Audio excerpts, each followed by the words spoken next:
So where I was just going up, I dropped a tree there earlier this fall to get branches for goat food, and also to probably make some skis or something like that. It looked like a good tree for that.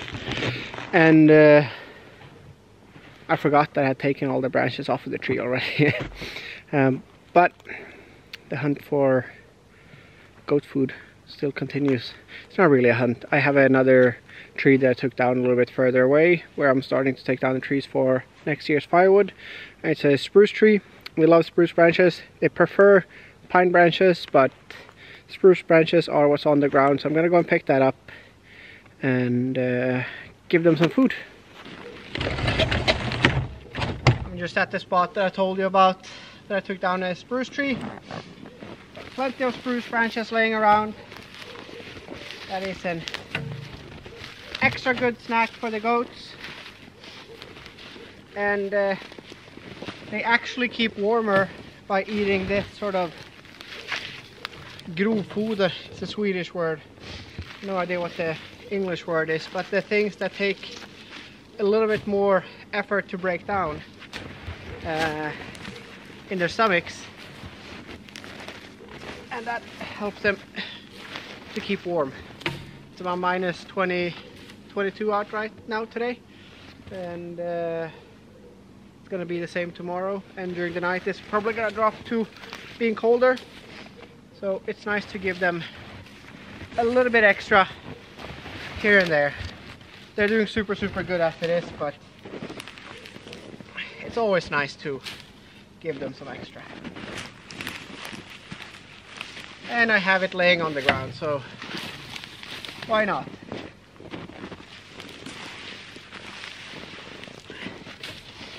And I'm gonna show you here, there's a couple beautiful aspens, or one really beautiful one in here that is sort of getting taken over by spruce trees and pine trees.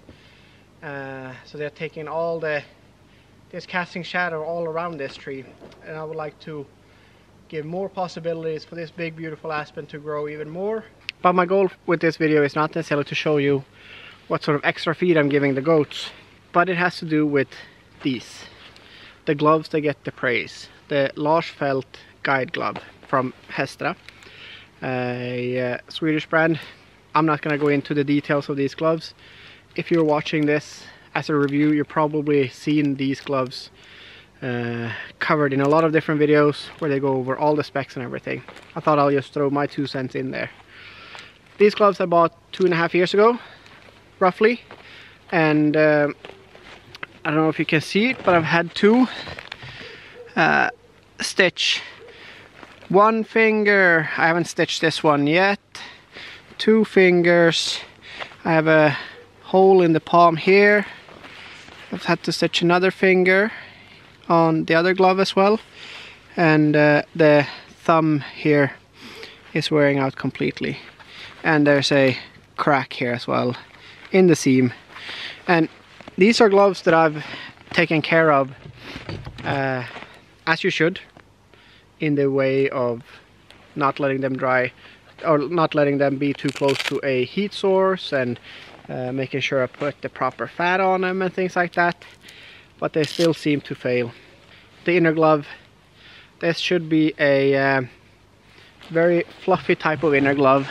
I don't know if you can see, it might be hard to see, but it is all see-through. There's not much fluff left in here whatsoever. Mind you, I understand and know that you can get these new again, and that's not my issue at all. My problem is not that a wool type of liner breaks, because that's what they all do, for me at least. It is more the how few years they actually held together. It's not a bad glove whatsoever. I really like it. So it seems like quite counterintuitive to sit and say here about all the negative things about it.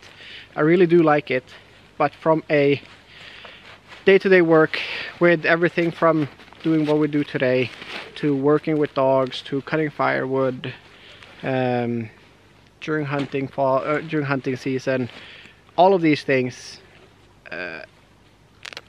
it's not necessarily a glove that I will probably buy another pair of, just because the price of them are quite high, and if you're using them as a weekend type of work glove or bushcraft glove or winter glove, whatever you want to call it, it's probably a solid pair that you can have for a very long time. But for me, they are unfortunately not cut out to the task. They break a little bit too easily in the seam. So just the first year that I had them, they actually broke in the seam.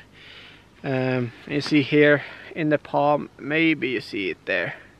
There's a bunch of stitches missing in this palm piece here. In this palm piece here, there's a bunch of stitches missing.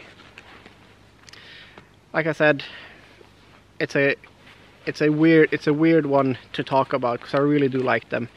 They look good, they feel good. I feel like I can do the stuff that I need to do in these. Yeah, I have a thread here. I do everything that I need to do in these, and but yeah, the price point versus what they are sold as the ultimate winter glove. Not necessarily that they're sold as the ultimate winter glove, but the praise they get as being the #1 bushcraft outdoor winter glove that you'll ever need, kind of thing, is a little bit over the top. Now, I don't have any options that are better or that last longer. Work gloves for me, the daily gloves that I use during winter and fall and late spring, they break. I go through 3-4 pair of gloves every season, this type of finger, just work gloves, every season. And these gloves, unfortunately, are not necessarily the end and be all of outdoor gloves as they might be portrayed as. Not a bad glove, fantastic gloves. They are warm, they're good, they're sturdy, but not for an everyday use in these environments, and with the wear and tear that you get with working with metal lines, hooks, working with wood, working with all the different things that we do here. Unfortunately, they don't hold up. But if you are a weekend warrior type of person, it might be a very good investment for a pair of finger gloves that will last you for a number of years. Hopefully more than what I got out of these. They're still salvageable, partly, except some of the holes in the palm and some of the holes over here and on the thumb, and yeah, might be salvageable. We'll see if I do anything about it. But that was a quick 2 cents about the Fält guide glove. Hopefully that added something to the conversation about these mysterious, very well praised gloves. Alright, I'm gonna take this load of spruce branches to the goats, and until next time.